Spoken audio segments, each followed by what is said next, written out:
Bonjour à tous, bienvenue dans l'émission Dans la tête d'une whale. Vous êtes bien sur la chaîne de Plancton Curieux et on va commencer une nouvelle série. Le but de cette série, c'est de vous proposer des informations un peu différentes de ce qu'on voit habituellement sur Internet dans le monde de la crypto. C'est-à-dire qu'on ne va pas parler d'actualité, on ne va pas parler d'indicateurs techniques, mais on va quand même essayer de comprendre ce qui s'est passé cette semaine d'un autre point de vue. Commencer par regarder ce qu'ont fait les gros portefeuilles, et donc je parle vraiment des très gros portefeuilles. On regardera plusieurs indicateurs différents. Suite à ça, on va essayer de regarder un petit peu quelles ont été la réelle activité des blockchains. Je vous montrerai certains indicateurs que je trouve pertinents. N'hésitez pas à me faire des commentaires, à me dire tiens, cet indicateur-là, je le trouve bien aussi. S'il est effectivement pertinent, je pourrais l'ajouter, voire l'utiliser pour remplacer certaines choses qui seraient moins dans ce que je propose. Je suis tout à fait ouvert à l'évolution de cette série.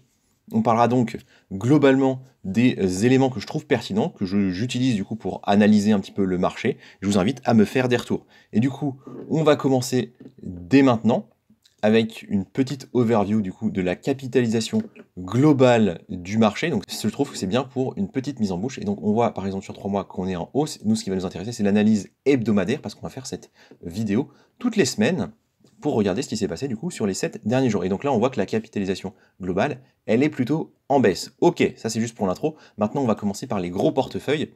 Et donc par gros portefeuilles, j'entends les gros échangeurs centralisés. Pour le moment, on va traiter Binance, OKX et Bitfinex, qui sont ceux avec les plus grosses TVL, donc la plus grosse valeur bloquée. J'espère rajouter rapidement 2 échangeurs américains, à savoir Kraken et Coinbase, mais pour le moment, on n'a pas leurs informations. Éventuellement, je passerai par d'autres outils s'ils ne sont pas là rapidement. Donc, Binance, on voit, ils ont essentiellement en réserve, enfin en value locked de l'Ethereum. Donc en fait, ça va être les blockchains Ethereum, BSC, sur Tron et sur Bitcoin. Très bien, mais c'est pas ça qu'on vient regarder en fait. Ce qu'on veut voir, c'est plutôt 2 indicateurs. Celui-ci, vous voyez ici, c'est la quantité de tokens, donc en haut à droite en bleu. Ça, c'est très intéressant. On va aller regarder du coup en semaine. Donc on va se mettre sur, il y a une semaine, c'était environ le 20 février. Et ce qu'on veut voir en fait, c'est est-ce que la quantité de tokens a bougé. On voit que c'est relativement plat. Et la ligne qui va nous intéresser, c'est la toute dernière, Others, parce qu'ils ont quelques lignes importantes. Et la ligne Others va englober toutes les petites cryptos. Et donc c'est là qu'on voit s'ils font des achats particuliers. Et on voit que ce n'est pas le cas cette semaine. Très bien, on va creuser juste un tout petit peu plus et aller voir leur répartition au niveau du token breakdown. L'idée, ce sera de suivre d'une semaine sur l'autre l'évolution de cette répartition. Donc on voit qu'ils ont 25% en BNB, 21% en USDT, 16% en BTC, 12% en BUSD et 10% en ETH. Donc ça, c'est pas surprenant, c'est des valeurs qui sont solides. Le BNB, tout simplement parce que c'est leur token à eux. On peut avoir du coup une bonne idée de comment ils ont réparti, mais ce qui va nous intéresser, c'est plutôt les petites valeurs. On voit qu'ils ont du SHIB, du Link, TUSD c'est aussi unstable, du TRX, donc du Tron. Ça, c'est parce qu'ils sont assez copains du coup avec la blockchain Tron et avec son fondateur. Pas de souci avec ça, c'est logique. Matic, FTM, Sand et Chiliz. Donc vous voyez, ça donne déjà une idée de ce qu'on peut considérer comme un portefeuille stable d'un point de vue de Binance. Je vous propose qu'on fasse ça du coup également avec OKX, échangeur asiatique également. On voit que eux déjà au niveau de leur TVL, ils ont un peu plus étendu leur répartition. On a du coup de l'ETH, Bitcoin, Tron comme pour Binance, mais on a aussi de l'optimisme, Polygon, Arbitrum, donc c'est tous les 3 des layer 2, et Avalanche. Donc c'est quand même assez intéressant. Ça donne encore une fois une idée de ce sur quoi investissent les gros portefeuilles, mais c'est aussi dû à certains partenariats. Là, on va voir les mêmes indicateurs. Donc en haut à droite, la répartition, plutôt la quantité de tokens, et je parle bien en nombre de tokens, pas en dollars, parce que la valeur en dollars ne va pas m'intéresser dans le sens où la valeur en dollars est complètement corrélée aux fluctuations de marché. C'est-à-dire si on a une hausse de 10% du marché, bon bah voilà, cette valeur va monter de 10%. Mais ça ne me dit pas ce qu'a fait ce gros échangeur, parce qu'il peut juste avoir gardé ses tokens et avoir pris 10%. Donc ça ne m'intéresse pas. Par contre, la quantité de tokens, elle est intéressante. Donc encore une fois, on regarde, voilà, on voit que c'est un tout petit peu en baisse, mais vraiment, c'est très sensible. Et la ligne Others, là on est à 122 et on est à 114. Donc on voit qu'ils ont un peu vendu du coup. C'est très léger, hein. C'est vraiment très très léger, surtout que ça ouais, on voit que en fait c'est même pas en milliers de tokens, donc je pense que c'est relativement négligeable, on va pas s'attarder là-dessus. On va aller regarder leur répartition. USDT c'est énorme, 37%, BTC 32%, ETH 24%, et donc ils ont quoi? Ils ont un peu d'optimisme, ok, on avait un peu compris. Matic, je suppose qu'on va trouver de l'Arbitrum aussi. Non, je vois pas d'Arbitrum, ok. Un peu de TRX, et en fait ça s'arrête là, le reste est à 0. Donc voilà, une répartition très très polarisée en fait entre trois valeurs. Très bien. On note qu'ils n'ont pas tellement de leur propre token. Ça, c'est assez intéressant. Ok, on passe du coup au Bitfinex. À peu près la même valeur, 8 milliards en value lock. Beaucoup plus de lignes. Qu'est-ce qui change? On voit du Polkadot, du Solana, donc ça c'est quand même notable, de l'EOS, du Litecoin, Zilliqa. Ça, j'avoue que c'est une valeur que je ne m'attendais pas forcément à retrouver. Alors ils en ont 6 millions, hein, c'est pas non plus énorme. Mais voilà, c'est notable, ils ont du Zilliqa, Phantom, Algorand, Nir Cardano, Aptos, Tezos, du Multivers X, là aussi on a de l'Avalanche, et un tout petit peu d'Ethereum classique, et là on a Cosmos Hub. Ok, donc ouais, le point un peu surprenant, parce que les autres sont quand même tous des grosses blockchains, donc c'est intéressant de voir que eux ils en ont, en portefeuille, enfin directement en value lock, ils ont du Zilliqa. Donc ça c'est quand même intéressant, vous voyez, ça peut être intéressant du coup d'aller creuser ce projet-là, parce que on a quand même un gros échangeur qui en a une belle ligne. Et donc on va aller regarder pareil, là, la quantité de tokens. Alors vu que là, on est depuis novembre, on voit quand même que cette quantité de tokens a bien augmenté sur les 3 derniers mois. Après nous, ce qui va nous intéresser, c'est du coup ce qui s'est passé cette semaine. Je me mets comme d'habitude au 20. Oui, voilà. On voit que ça a monté, hein. On voit que là, on était autour des 111, peut-être 112, 101, 102, pardon. Et là, on serait plutôt autour de 116, 117 en termes de milliards de tokens. Bien évidemment, c'est à prendre avec des pincettes parce que le nombre de tokens, il varie en fonction de leur valeur. C'est-à-dire que si vous achetez du Shiba, bien évidemment, vous allez tout de suite vous retrouver avec énormément de tokens parce qu'un token vaut très peu, alors qu'à l'inverse, si vous achetez du Bitcoin, bah oui, vous avez acheté un token, mais il vaut beaucoup plus cher. Mais c'est quand même intéressant, enfin je trouve que c'est un meilleur indicateur que la valeur en dollars pour comprendre quels sont les mouvements. Donc, qu'est-ce qu'on voit? On voit que Others, on est à 103 et qu'on est passé à 112. D'accord, donc il y a une hausse du coup. Donc on est en milliards de tokens. Donc ils achetaient quand même 10 milliards de tokens, à peu près. Là, c'est intéressant d'aller voir s'il y a eu une différence au niveau de la valeur en fait de leur portefeuille. Donc qu'est-ce qu'ils auraient potentiellement fait, parce qu'on n'a pas en fait le détail de la ligne Others malheureusement, donc il faudrait aller creuser encore plus profondément, ce qu'on ne va pas faire tout de suite parce qu'on a d'autres indicateurs à voir. Donc là on voit qu'ils sont passés de 8,3 milliards en dollars à 8, voire même 7,98, donc en fait ils sont plutôt en baisse. Un peu contradictoire, on se demanderait, ce serait intéressant de voir ce qu'ils ont fait plus en détail, et là effectivement j'ai pas l'info, mais c'est un peu curieux, c'est-à-dire qu'ils ont plus de tokens, mais ils ont perdu en valeur. Bon, ils ont perdu en valeur, le marché est un peu baissier, donc c'est pas forcément surprenant. Par contre, le fait qu'ils aient acheté et qu'ils aient perdu en valeur, ça c'est un petit peu plus étonnant. Ce serait intéressant de voir quel est le mouvement, mais on va pas pouvoir avoir l'information tout de suite, malheureusement, vu que ce qui nous en fait, les infos qu'on a, c'est leur principale ligne. Et donc elles sont réparties ici. On a le BTC, énormément de BTC, hein, 56%. Léo, du coup, qui est du coup leur monnaie d'échangeur, qui est à 27%. Ensuite, on a de l'ETH, donc jusque-là, rien de surprenant. Et donc Matic, TRX, vous voyez, ça revient quand même assez souvent. Du DOT, du Solana, donc pourquoi pas, du Link, ça j'aime beaucoup. EOS, LDO, j'avoue que LDO, j'ai pas en tête ce que c'est. Et LTC, très bien. Donc, ouais, Other, ça reste quand même quelque chose de marginal, hein, c'est 0,71% de leur portefeuille. On voit que cette ligne a quand même un peu augmenté ici. Donc elle a augmenté en termes de quantité de tokens. Est-ce qu'elle a augmenté en termes de valeur? C'est ça qui est intéressant. Là, on est à 101 millions. Vous voyez qu'on est à 90 millions. Donc en fait, elle a perdu en valeur. Donc c'est-à-dire ce qu'ils ont acheté en quantité de tokens, ça doit être un petit token parce que du coup, ça a perdu en valeur. Bon, effectivement, là, on va pas pouvoir exploiter ça plus que ça parce que ce sont des tokens sur lesquels on n'a pas l'information, malheureusement. Mais on a quand même une bonne idée de leur répartition et de certains tokens sur lesquels il peut être intéressant d'investir. Notamment, là, je vois le DOT, ça peut être pertinent. Le Solana, si vous aimez bien. Le TRX revient quand même assez souvent, même si c'est pas forcément un token qui est très apprécié, en plus il bouge pas beaucoup. Mais voilà, dans les valeurs stables, il semblerait que le TRX soit quelque chose de pertinent, c'est ce que je pense qu'on a appris sur cette étude rapide des 3 échangeurs. Pour continuer du coup ce que font, cette analyse de ce que font les gros portefeuilles, je vous propose qu'on aille voir les mouvements du coup qu'on a. Donc on a du volume et on a du coup la répartition des actions des différents portefeuilles. J'en profite pour remercier Cryptosos qui a en fait montré comment avoir accès à ce graphique-là. D'abord les volumes. Donc rapidement, ce qui est intéressant, les zones d'intérêt, c'est les zones claires, d'accord? Donc plus on approche du jaune et du blanc, plus les ordres sont importants. On voit que depuis plusieurs jours, on a un ordre ici, autour de du coup 22,1, 22,2 K dollars. Donc on est sur Bitcoin, hein, je précise, on est exclusivement sur Bitcoin quand on regarde les ordres ici en volume.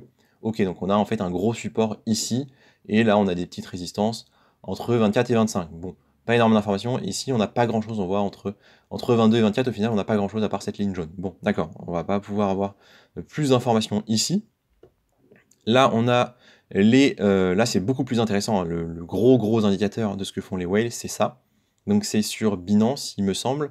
Et on regarde, du coup, en fonction de la taille d'un portefeuille, quels sont les mouvements. Et donc, nous, ce qu'on veut regarder, c'est que font les plus gros acteurs, donc ceux qui sont entre 1 million et 10 millions de dollars, donc c'est la taille de leur portefeuille, et donc c'est la ligne marron. On voit que sur les 2 dernières semaines, ça a plutôt monté, et que là, on est plutôt en baisse, hein, vous voyez, depuis là, le 24 à peu près. Donc le 24, c'était il y a 3 jours. On a baissé, et on est plutôt là, on est sur des ordres qui sont compris autour de 500 millions. Donc c'est intéressant, il y a de l'achat. On peut dire qu'il y a de l'achat. Contrairement, du coup, à l'essentiel du marché, on voyait all order, donc c'est ce qui représente en quantité de portefeuille la plus grosse portion, du coup, l'essentiel. On voit que tout tend vers zéro, donc les gens ont tendance à ne pas acheter, à part, du coup, des petits porteurs, donc ceux qui sont entre 1K et 10K, des portefeuilles entre 1000 et 10 000 dollars, qui eux achètent à fond. Donc voilà, on a un comportement intéressant ici. En général, j'aurais tendance à dire qu'il faut suivre les plus gros portefeuilles, hein, c'est eux qui ont tendance à avoir raison. Donc peut-être que acheter n'est pas une mauvaise idée, mais on voit quand même l'essentiel, et d'ailleurs les portefeuilles entre 100 000 et 1 million, n'achètent pas. Donc peut-être attendre, attention du coup, vis-à-vis de cette information-là. En tout cas, on peut essayer d'en tirer des conclusions qui sont un peu opposées. Là, le consensus n'est pas évident, mais c'était intéressant à regarder, on suivra ça régulièrement. Je vous propose du coup qu'on revienne sur des filaments, mais on va regarder les fees. Les fees, du coup, là, on entre dans un nouveau type d'indicateur. On va plus tellement parler de whale, quoique, mais on va surtout parler de utilité de blockchain. Comment est-ce qu'on mesure l'utilité d'une blockchain? Il y a différents indicateurs. Certains aiment bien les volumes. Ils aiment bien regarder quels sont les volumes sur une blockchain, sur un projet, pour se donner une idée, du coup, de l'intérêt qu'elle suscite. À mon sens, c'est plus pertinent de parler de frais, parce que les frais, c'est un engagement qui est réel. C'est-à-dire que les volumes, vous pouvez les truquer, c'est-à-dire vous pouvez faire des transactions sans réellement en avoir l'utilité, juste pour faire du volume, justement. Or, les fees, ça vous coûte quelque chose, c'est ce que vous êtes prêt, c'est ce que les utilisateurs sont prêts à payer pour utiliser la blockchain, et donc une blockchain qui génère des frais, et du coup du revenu aussi, c'est très intéressant. Donc on va regarder sur 7 jours ce qui s'est passé. Voilà, très bien. Et on voit du coup que la plus grosse, c'est bien évidemment Ethereum, 42 millions sur la semaine. Ça, c'est très bien, on le savait. Enfin, on s'y attendait en tout cas. On voit qu'on a Uniswap derrière, Tron. Donc vous voyez, Tron, ça commence à faire un paquet de fois qu'il revient. Tron, c'est quand même une blockchain qui est peut-être un peu sous-cotée, hein, au niveau de sa valorisation, parce que on commence à la voir beaucoup. En tout cas, dans les indicateurs qu'on a suivis aujourd'hui. Lido du coup, c'est normal, hein, c'est lié à Ethereum, c'est le stacking. La BSC, ok, Blur qui est arrivé très récemment, hein, concurrent d'OpenSea, donc plateforme de NFT, et on voit que ça génère déjà des beaux frames, c'est normal.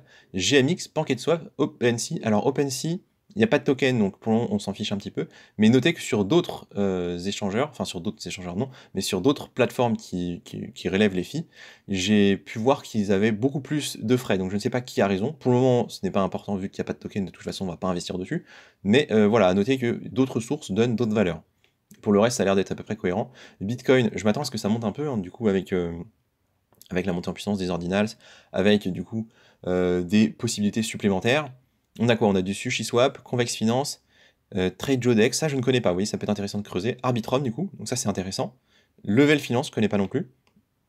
On a AAVE, Optimism, Curve, Gain Network et Balancer. Donc vous voyez, il y a des choses quand même à creuser, hein, des choses qu'on n'a pas encore étudiées sur la chaîne. Ce qui va être intéressant, c'est de voir au fil des semaines, est-ce qu'il y a du coup de nouveaux acteurs qui rentrent ou au contraire d'autres qui partent. Et ça va être vraiment les choses à surveiller parce que ça peut nous donner des indicateurs un petit peu en avance de quelle appréciation ont les acteurs du coup des différents projets. Je vous propose qu'on regarde sur les mêmes projets les revenus. Donc le revenu, c'est le chiffre d'affaires. Le chiffre d'affaires, c'est combien ils ont généré. Et on va regarder juste ceux qui ont vraiment des beaux chiffres d'affaires. Donc évidemment Ethereum, 36 millions. Là, Tron, 9 millions. On voit que Lido, vous voyez, c'est beaucoup moins. Ils ont généré beaucoup de frais, mais ils ont généré 10 fois moins de chiffre d'affaires. C'est quand même intéressant de voir ça. La BSC, pareil. GMX, par contre, ils ont quand même 1 million. C'est intéressant, c'est vraiment... Parce que le chiffre d'affaires, ça donne quand même une bonne idée. Donc bien évidemment, le chiffre d'affaires, ça ne prend pas en compte les coûts engendrés par votre protocole, hein. C'est juste ce que vous avez réussi à vendre.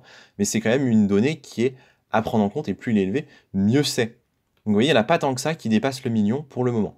Ok, on peut éventuellement juste cliquer là pour voir si on va avoir un peu plus d'infos.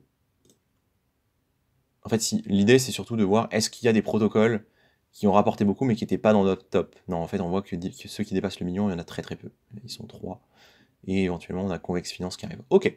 Donc là, on a vu ces infos-là. Ce qui va être intéressant, ça va être de les comparer la semaine prochaine. Je vous propose qu'on enchaîne et qu'on regarde. Donc là, c'est ce qu'on appelle les Weekly Movers, donnés par Token Terminal, du coup. Donc ça va être 5 indicateurs. On a en fait les 5 meilleurs cryptos selon ces indicateurs et les 5 pires. Donc la TVL, Total Value Lock, c'est la quantité de tokens qui a été bloquée sur le protocole ou en stacking pour en fait générer des gains. Donc ça montre un certain engagement de la communauté. Alors bien évidemment, c'est souvent corrélé avec un rendement, mais voilà, ça donne quand même une bonne idée des tokens qui sont bloqués. Et on voit que les meilleurs, donc c'est d'une semaine par rapport à l'autre. Donc là, par exemple, DFX Finance, ils ont fait 170%, vous voyez ici, plus 170%, c'est par rapport à la semaine précédente. Et attention, ici, on ne parle que de hausse, on ne parle pas de la valeur totale du projet. Vous voyez, il y a quelque chose qui vaut 6 millions de dollars. Ils ont pris 24%, c'est génial, mais est-ce que c'est vraiment comparable avec un projet qui en vaut presque 300 millions et qui a pris 29%? Non, bien évidemment. Mais voilà, ça donne quand même une petite idée de projets qui peuvent être intéressants à creuser, et quand vous avez un tout petit projet, bah, peut-être que c'est un projet qui justement commence à susciter de l'intérêt et qui peut mériter votre attention. Donc l'idée, c'est d'avoir cette overview rapide. Donc je commence par la TVL, DFX Finance, Blur, Gamma Strategy, Vélodrome et Solve Protocol. Donc vous voyez, il y en a un certain nombre que moi je ne connais pas, notamment ces deux-là, mais que je pourrais creuser. Dites-moi en commentaire ce que vous en pensez. Blur, on voit qui est arrivé ici, qui arrive fort. Qui a été perdant au niveau de la TVL? Synfuture, Balancer, Cap, Thales et Edging, donc globalement des projets dans lesquels je ne suis pas impliqué, ce qui me va très très bien. Au niveau des frais, donc là on avait regardé les plus gros frais, là on va regarder les plus belles hausses. On a Ideal Finance, Filecoin, donc ça c'est intéressant, Filecoin, vous voyez, c'est un projet qu'on surveille en plus, donc ça c'est un bon point. Vous voyez, si Filecoin par exemple baisse un peu, et je crois que c'est le cas cette semaine, ça va être intéressant de rentrer parce que là on comprend qu'il y a un certain intérêt. Dodo, Vélodrome et Blur, ok, pas surprenant, c'est des projets qu'on a vus. HMX Finance, Catalogue, Cryptex, donc là on est dans les négatifs, hein, ceux qui sont les plus grosses pertes, on est à moins 100% de gains, donc c'est vraiment, il n'y a plus d'activité quoi. Nexus Mutual, ok, donc ça donne une idée aussi de qui a arrêté de fonctionner tout simplement. Donc je trouve que c'est très très intéressant. Maintenant, on va regarder le price to fees. En fait, c'est la capitalisation totale du projet divisé par ses frais. C'est un ratio. Vous en faites ce que vous voulez, vous trouvez que c'est pertinent ou pas. Nous, on l'a sous les yeux, on va comparer. Et donc, on voit qu'on a DFX Finance, X2Y2, connaît pas, mais du coup, peut-être à creuser. Cryptex, Gamma Strategy et The Graph. Vous voyez, The Graph, ça, on aime bien, parce que The Graph, on est dedans. On sait que c'est un bon projet, et là, du coup, ce ratio tend à nous dire que voilà, il se passe des choses sympas sur ce projet-là, c'est cool. Au niveau des perdants, True Finance, moi je connais QuickSwap, les autres, j'avoue que j'ai jamais utilisé QuickSwap, je sais que c'était un bridge sur Polygon, ça doit être toujours le cas, et du coup, apparemment, écoutez, ça a l'air de pas très très bien se passer pour eux en ce moment. Ok, je suis pas investi, hein, je sais même pas s'ils ont un token, à vrai dire. Au niveau des revenus, donc chiffre d'affaires, les plus belles hausses, Filecoin. Donc, Filecoin, ils ont dû faire vraiment quelque chose de sympa cette semaine, hein. Parce que du coup, leur chiffre d'affaires qui a pris 250%, c'est quand même pas négligeable, plus de 150%, donc c'est vraiment pas négligeable. Il y a peut-être vraiment des choses à regarder sur Filecoin en ce moment. Vélodrome, Arbitrum, OpenSea, ok. Comme on a dit, pas de token, donc on attend que ça arrive. Et Ethereum, Name Service, que je ne connais pas, est-ce que ce serait pour les noms de domaine? Je ne sais pas, n'hésitez pas à me le dire. Au niveau, du coup, des grands perdants, il n'y a pas de grands noms que je connaisse, à part MakerDAO, mais je ne suis pas investi dedans, donc ça m'inquiète pas plus que ça. Alchemix Finance, Cryptex. Synfuture, je crois que ça me parle, mais voilà, bon, je vais pas regarder. Et Nexus Mutual. Donc on voit qu'eux, ils sont tous à zéro, hein, zéro chiffre d'affaires, donc c'est quand même assez notable. Vous voyez, ça, c'est le genre d'indicateur quand même à regarder assez régulièrement, je pense, ça, on le gardera toutes les semaines. Et enfin, du coup, le price to sale, c'est tout simplement la capitalisation totale du projet sur revenu, donc le chiffre d'affaires. Et donc on a toujours X2, Y2, donc on voit qu'il avait déjà un bon ratio ici. True Finance, Cryptex, The Graph, donc The Graph on est content, hein. Gamma Strategy, ok, donc moi je connais essentiellement The Graph dans ces 5-là. Et donc dans ceux qui ont perdu, QuickSwap, Liquidity, Derry, Protocol, Paragon DAO et Bottom. Donc voilà, je connais pas trop, mais ça peut être des projets à creuser. Donc là, dans le cas ici, non, parce qu'on va pas investir sur des perdants. Par contre, on pourrait là aller regarder ce qui se passe ici. Éventuellement, n'hésitez pas à me dire, encore une fois, ce que vous en pensez, hein. Je suis preneur de tout retour. Au niveau du coup de la suite du projet, on est en train de regarder là les fonds qui ont été levés. Donc on est sur quelque chose d'assez différent du coup, mais ça donne une idée, encore une fois, des projets qui sont en train de monter, hein. Donc on est un peu dans la même idée que précédemment, on essaye de trouver des petits projets, et là on va regarder les petits projets qui ont levé de l'argent, donc on va se concentrer uniquement sur cette semaine. Vous voyez, on va aller jusqu'au 20 février, 19 février, on va aller dans ce là, voilà, 20 février, très bien. Et on va regarder ceux qui ont levé plus que 10 millions, hein. En dessous de 10 millions, on va dire que ça n'intéresse pas trop. Donc là, on voit Azra Game, par exemple, ils ont levé 10 millions. en seed plus, ok. Donc c'est vraiment des étapes de premier ordre, mais ok, 10 millions, intéressant. Chaos Lab en seed, ils ont levé 20 millions, d'accord. Vous voyez, ça peut être des projets à aller creuser si vous avez le temps. On voit Kratos Studio, 20 millions en seed également, ok, intéressant. 20 millions, ça commence à faire, l'air de rien. Beldex, 25 millions, bon, on n'a pas l'info du coup. Towns, 25 millions également en série A, donc du coup ils envisagent d'en faire plusieurs. Hein. Série A en général, il y a série A, B, C, et donc vous le voyez ici. Série C par exemple pour Chain Reaction, 70 millions. Ça commence à faire vraiment sérieux là. Par exemple, Chain Reaction, ça mériterait vraiment qu'on aille voir ce qui se passe dessus dans une vidéo spécifique, à mon avis. Et on a un petit million ici pour World Wide Web et Uma Finance, 9 millions, c'est un peu en dessous. Ça reste intéressant. Donc voilà, vous voyez, là, juste comme ça, en regardant ce qui s'est passé sur la semaine, en quelques instants, on a quand même peut-être déniché 3-4 projets qui méritent qu'on jette un œil, et il y a peut-être des investissements sympas à faire dessus, à voir. Après, les projets qui sont en phase de seed, etc., ça peut être risqué, parce que c'est des projets qui pour le moment n'existent pas. Mais voilà, peut-être des projets à suivre, à noter, donc voilà, vous avez cette idée-là. On continue du coup, là on va passer sur un autre type d'indicateur, on est sur de l'activité, donc on commence à essayer de voir qu'est-ce qui se passe d'un point de vue social, et donc la transition, là on va parler de l'activité des développeurs sur GitHub, et donc quelles sont les blockchains qui ont eu le plus d'activité. Donc là on a les infos sur les 3 derniers mois, on voit qu'on a 10 gros gagnants entre guillemets, donc les 10 premiers, ça va être ICP, Internet Computer, Solana, Mina. Ça, j'aurais pas suspecté. Vous voyez, une blockchain comme Mina, en fait, qui est une de celles qui a le plus d'activité, c'est quand même notable. SushiSwap, PancakeSwap, Rubik, que je ne connais pas, donc vous voyez, peut-être un projet à aller creuser. Mask Network, à aller creuser aussi. Mais moi, il me semble, Mask, peut-être que je me trompe, mais il me semble que c'était quelque chose qui était lié à Twitter, à vérifier. Cosmos, donc là, c'est intéressant, vous voyez, Cosmos, on nous dit, enfin, Cosmos, on sait que c'est un beau projet, c'est un projet dans lequel on a envie de rentrer dans le cadre de notre portefeuille, et on sait que c'est un de ceux qui a le plus d'activité sur GitHub, donc c'est très très bon, parce que l'activité des développeurs, c'est quand même quasiment le point le plus important en termes d'activité, parce que c'est vraiment ce qui se passe sur votre projet concrètement en termes de développement. Chainlink, donc ça j'aime beaucoup aussi, hein, surtout que Chainlink c'est un peu controversé dans le sens où globalement tout le monde s'accorde pour dire que c'est un bon projet, mais que c'est quand même un projet sur lequel il se passe rien, parce que le token reste à entre 6 et 8 dollars un peu tout le temps depuis un an. Et GRS que je ne connais pas. Je ne connais pas, donc vous voyez, là ça nous fait déjà 2 projets à aller creuser éventuellement. Donc c'est assez intéressant évidemment, n'hésitez pas à le faire de votre côté, hein, partager votre opinion. Ce qu'on peut regarder du coup, c'est là sur les 2 dernières semaines, ce qui s'est passé en termes de mouvement. On voit que ICP on est plutôt en baisse, Solana légère hausse sur la semaine dernière, Mina en baisse totale par contre, SushiSwap en baisse, PancakeSwap en baisse. On va aller regarder en fait ceux qui sont en hausse. Rubik en baisse, ça va peut-être sortir d'ailleurs.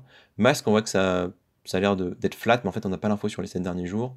Cosmos en hausse, donc ça c'est très bon, Cosmos en hausse, vous voyez, ça donne quand même un peu envie d'aller voir, est-ce que Cosmos, ouais, il n'y aurait pas des points d'entrée et tout. Parce que on a ce sentiment que là, quand on voit ça, plus les infos qu'on a eu avant, Cosmos c'est vraiment intéressant de s'y intéresser. Ça c'était une belle phrase, disons. Chainlink du coup, et GRS que je ne connais pas. Donc ils en ont 153, on pourrait creuser plus, mais c'est pas l'objet là, on veut pas que la vidéo dure trop longtemps non plus. Par contre, on surveillera toutes les semaines. Est-ce qu'il y a de nouvelles cryptos qui rentrent du coup dans ce top 10? Est-ce qu'il y en a qui sortent? Parce que ça peut donner une bonne idée du coup de l'activité du coup. Pour continuer avec ça, je vous propose du coup le Fear and Greed. On va pas passer trop de temps dessus parce que tout le monde le met en avant dans des vidéos diverses et variées. Donc il est à 50. Moi je trouve que cet indicateur-là, présenté comme ça, il n'est pas super intéressant. Je le préfère sous la forme de graphique, comme ici par exemple. Ce qui est intéressant du coup, vu que c'est la première fois qu'on le présente, c'est de regarder dans les phases de hausse et de baisse, où est-ce qu'il est le plus marquant. Donc à quel moment les gens sont le plus bullish, à quel moment les gens sont le plus bearish. Donc on voit que par exemple, donc plus c'est rouge foncé, pire c'est, donc plus le sentiment de marché est à la baisse, et plus c'est vert et vert foncé, et plus le sentiment de marché est à la hausse. Et on voit que sur les creux, les vrais gros creux, et ben c'est rouge foncé. Vous voyez, là c'est rouge foncé, là c'est rouge foncé, là c'est rouge foncé.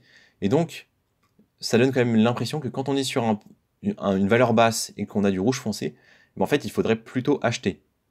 Alors c'est pas toujours le cas, hein. Il y a quand même des fois où c'est rouge foncé et où on est quand même pas sur des points très hauts. Là on était à 12 et ouais ça continue à baisser. D'ailleurs ça n'a pas encore remonté depuis. Là c'était en mai de 2022. Mais globalement, quand le marché est plutôt dans le rouge, ça peut être intéressant. Vous voyez là tout le bas ici, on avait un score qui était compris entre 20 et 30, et en fait c'était une super bonne idée d'acheter. Là, on est entre quoi? Entre 40 et 60, on est autour de 50, hein, c'est ça qui se passe. Quand est-ce qu'on a été autour de 50 précédemment? Ici, bon, ici, alors on voit que là, c'était plutôt de la baisse. Après, ça a aussi été en des phases de hausse, hein. Là, on voit, là, voilà, après, ça a été vert, bon. Fear and Greed Index à regarder du coup, mais c'est difficile d'en tirer une conclusion très intéressante. Ah, on voit que si on est vraiment dans le rouge très fort, ça peut être le bon moment d'acheter, et on voit que si on est vraiment dans le rouge très vert, ça peut être intéressant de commencer à réfléchir à vendre. Mais pas forcément tout de suite. Vous voyez que ici on a été dans le vert foncé, on était à 92, et pourtant ça a continué de monter très très fort. Ça a fait un x2 derrière le Bitcoin. On est sur le Fear and Greed Index, c'est que sur le Bitcoin, effectivement, je ne l'ai pas dit. Voilà, c'est que sur le Bitcoin. Donc, à regarder bien sûr, à prendre avec des pincettes. On va regarder peut-être de plus près juste pour avoir un petit peu. Voilà, on voit que depuis, en fait, depuis mi-janvier, on est dans une couleur tempérée, quoi, autour de 50-60. Bon, on va pas déblatérer plus longtemps. En fait, ça donne ni l'impression qu'il faille acheter, ni l'impression qu'il faille vendre en fonction de cet indicateur-là. Si c'était très rouge, on serait plus dans de l'achat. Si c'était très vert, on serait peut-être plus dans de la vente.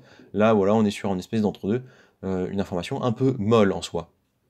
Et donc je vous propose de conclure avec deux autres indicateurs qui sont là, des indicateurs purement sociaux. Ici, le nombre de tweets, et donc normalement chaque point représente une semaine. Ouais, normalement c'est une semaine. Et donc en bleu foncé, le Bitcoin, en rose, l'Ethereum. Donc on veut se donner là avec la vue d'ensemble une idée de l'échelle. Donc on tourne en général entre 250 et 500 000 avec des phases d'excès qui vont presque jusqu'à 1 million. Donc de tweets semaine, hein, j'entends. Et ce qu'on veut regarder, c'est sur la semaine dernière, donc là on est en 3 mois parce que c'est la vue la plus précise qu'on a. Qu'est-ce qui s'est passé? On voit que là, 19, donc l'Ethereum on était à peu près en dessous des 300. Là on est à une petite hausse, donc on est passé de 275 à 290, ok. Et Bitcoin, on a une légère baisse de 493 à 426, donc pas grand chose à dire au final, on est plutôt dans le range en fait, hein, on est plutôt dans la moyenne des points. Ok, bon, on verra comment ça se passe les semaines prochaines. Un peu plus d'intérêt du coup cette semaine pour l'Ethereum que pour le Bitcoin. Bon, voilà, rien de flagrant. C'est pas un indicateur qui va nous apprendre beaucoup de choses pour cette semaine. Celui-ci, en revanche, c'est un indicateur qui nous dit le nombre de nouveaux abonnés aux plateformes d'échange. Et ça, c'est un bon indicateur d'adoption. C'est-à-dire quand on a des grosses phases de hausse, vous le voyez ici par exemple, eh bien, ça correspond en fait à l'arrivée de nouvelles personnes dans l'écosystème. Parce que ces nouvelles personnes s'inscrivent sur Twitter, s'inscrivent aux informations des gros échangeurs. Et donc là, c'est un peu là qu'on a, entre guillemets, le sang frais, quoi, la viande fraîche, les nouveaux arrivants, les gens qui vont entrer dans l'écosystème. Et donc ça, c'est un indicateur qui est très intéressant à suivre. Évidemment, plus on est en phase de hausse, plus on a de news et de news mainstream en fait sur le Bitcoin, donc comment dirais-je, des médias classiques qui en parlent, et plus il y a de gens qui vont s'y intéresser. Donc tout ça est corrélé, mais c'est un bon indicateur quand on voit que ça commence à frétiller un petit peu, c'est que peut-être il va se passer quelque chose. Donc je vous propose qu'on aille voir en vue semaine ce qui s'est passé. Alors je repasse en vue générale juste pour se dire, voilà, en bull market, on est quand même sur des valeurs autour de 300, 400 000 nouveaux arrivants par semaine. On va aller regarder maintenant où on en est. Ben voilà, cette semaine, donc la semaine du 20-27, on a fait 100 000, même pas, 90 000. Donc on sent qu'on n'y est pas encore, en tout cas du point de vue de cet indicateur-là, mais il y a quand même des nouveaux qui arrivent, hein, c'est quand même intéressant. On voit qu'on a eu un beau mois, une belle semaine du coup en décembre, où on a fait 175 000, donc c'est quand même pas mal. Hein. Et oui, c'est OKX qui a été beaucoup suivi, d'accord, donc ça c'est effectivement intéressant, c'est de voir la répartition aussi, là on voit qu'elle est plutôt équilibrée. On voit qu'on est quand même en hausse, d'accord, donc c'est-à-dire qu'il y a du monde qui a été un peu attiré, vous voyez, sur le dernier mois. C'est pas incroyable, hein, mais on est passé de voilà, 46 à 47 à 67 à 88. Donc à chaque fois, je parle de nouveaux arrivants et on est en milliers de personnes. Donc ça, c'est un indicateur vraiment à suivre, je pense. Globalement, on a fait le tour des indicateurs que je voulais vous présenter. Donc je vous dis merci de m'avoir écouté. N'hésitez pas à me faire des retours, que ce soit sur les indicateurs ou sur le format, à me dire ce que vous en pensez, à me proposer d'autres choses en termes d'indicateurs. N'hésitez pas à commenter, à liker, ça aide énormément. Je vous dis à la prochaine, passez une bonne journée.